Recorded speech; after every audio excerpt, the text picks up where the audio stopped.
السلام عليكم، نتمنى تكونوا بخير وعلى خير، تكونوا في صحه جيده ان شاء الله. اليوم غنشارك معكم واحد الفيديو، واخا شحال ما شاركت معكم شي وصفه. غنشارك معكم عصير صحي 100% غادي يعجبكم، انا متاكده. بلا فواكه.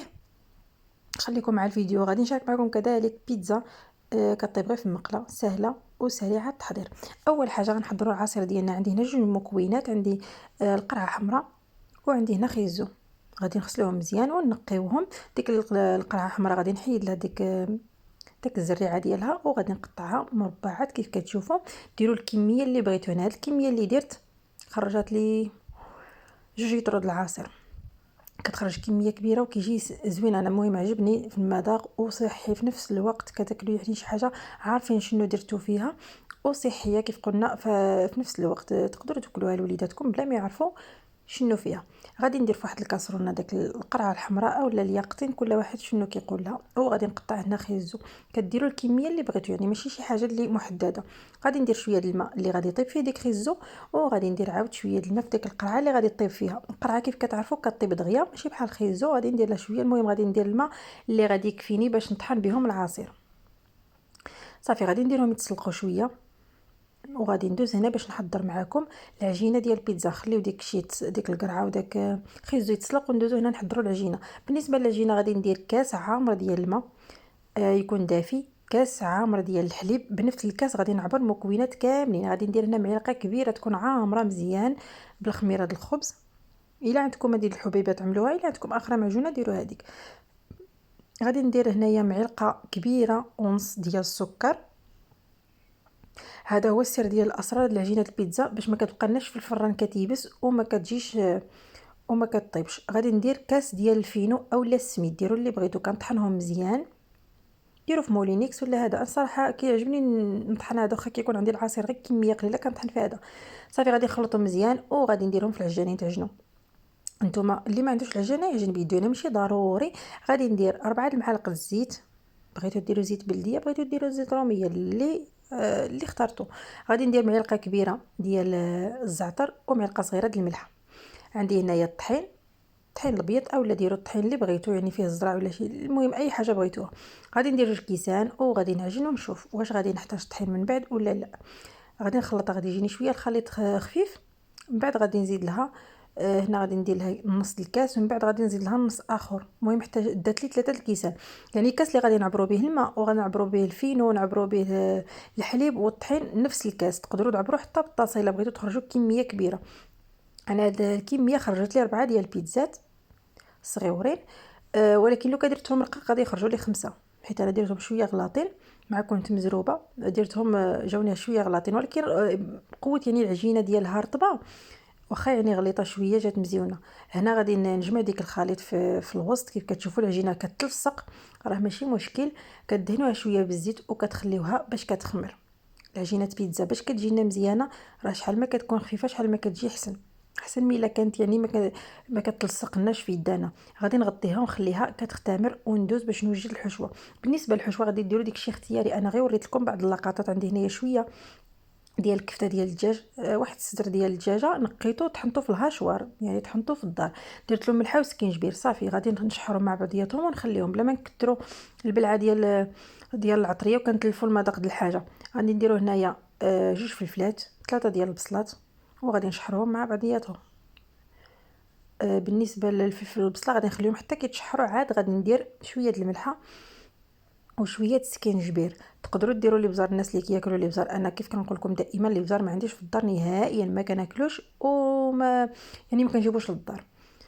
بالنسبه للملحه الا درتوها في الاول كتبقى ديك البصله مقرزه كتعطل الطيب. خليوها حتى كتشحر عاد كديروا داك الملحه والعطريه.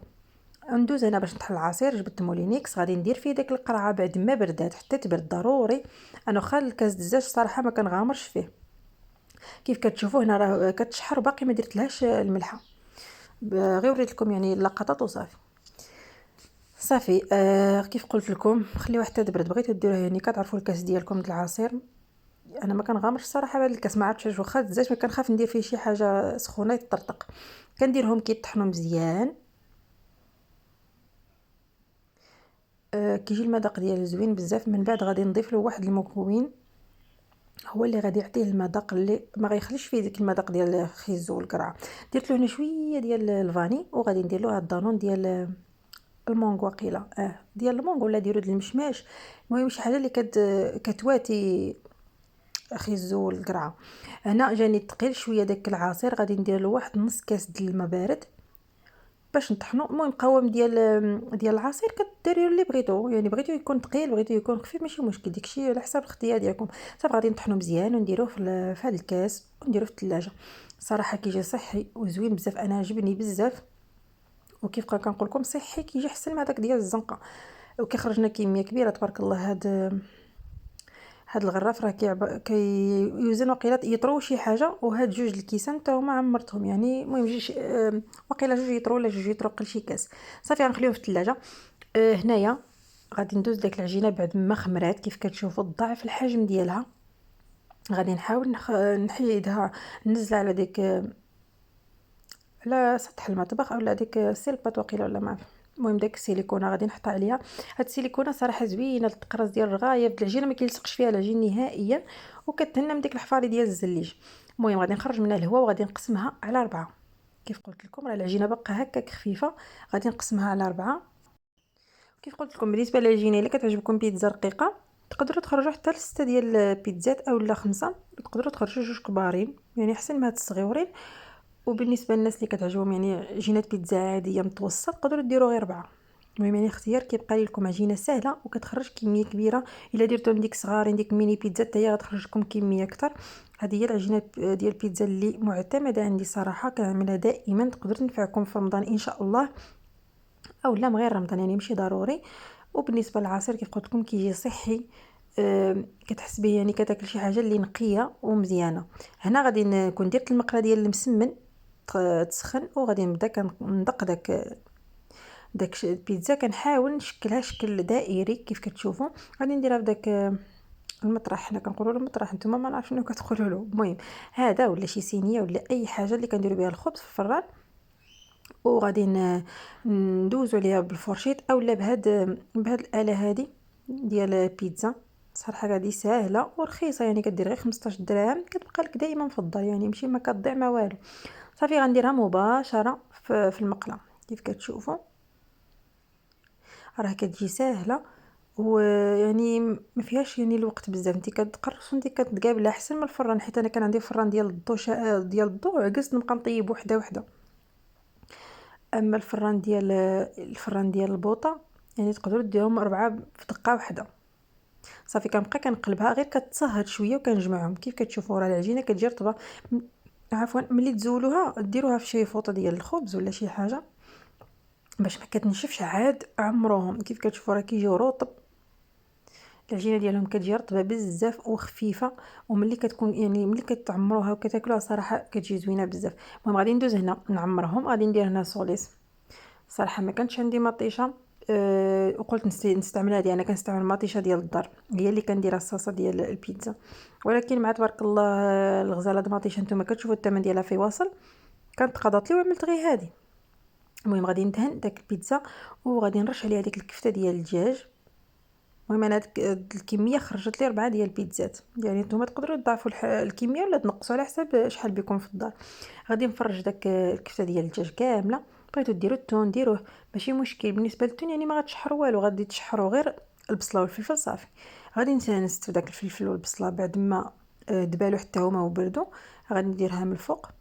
كيف قلت لكم تقدروا ديروا التون، ديروا البصله وديروا التون فوق منها. هنا غادي ندير الفرماج محكوك. صراحه انا هذا الفرماج خرج لي شويه وصافي ما كيذوبش مزيان بحال اخر ديال موتزاريلا وديك الفرماج حمر. هذوك صراحه غير كتدخلهم في الفران كيذوبوا، كيعطيو واحد اللون زوين. صافي هذه هي البيتزا ديالي ساهله. ديروا فيها الزيتون الا عندكم. انا ديك الزيتون اخر الخضر صراحه ما كنستعملوش بزاف، قليل مره كيف كتعرفوا الحاجه يعني ماشي ضد الدار. غادي ندير غير واحد جوج زيتونات هكا من الفوق، ديك الزيتون الكحل اللي كيكون فيه العظم اللي كنفطروا به، هو هذا غير غنزين به من الفوق وصافي. هنا هذا الفلفل مقطع وصافي ما طيبته ما والو. كتعجبني بيتزا انا يعني شخصيا، كان بيتزا كيعجبني فيها الفلفل يكون خضر، على داكشي كان نحط فيها الفلفل الخضر. واخا حتى اخر الخضر شي مرات كان كثرت عليكم الخضر الفلفل الاخر اللون ديالو خضر، حتى هذاك صراحه كنديروه هكاك غير في الدار ما بغاوش ياكلوا ليها، قال لك طيبوا صافي. غادي نديرها طيب، نغطيها في المقله، غادي تغطيوها، نقصوا البوطه وتغطيوها باش ديك الفرماج كيذوب، اولا تدخلوها الفران اللي بغيتو. كتجي ساهله وكتجي رطبه كيف كتشوفوا. نقصوا لها العافيه باش ما تحرقش وصافي، باش دغيا كطيب، حيت العجينه خصها يعني دغيا غطيب. غير نقصوا العافيه وصافي، وغطيوها بشي شي غطايه ولا شي مقله باش داك الصهد كيرجع لداك الفرماج يذوب مزيان. كيف كتشوفوا العجينه هي هذيك، انا ما جاتنيش غليظه يعني، هي هذيك، ولكن كتجي رطبه زوينه بزاف، كتجي معلكه بديك الحشوه اللي فيها من الفوق. جربوها ما غاديش تندموا عليها، سهله بزاف. نتمنى يعجبكم الفيديو ديال اليوم، شكرا على الدعم ديالكم، الى فيديو مقبل.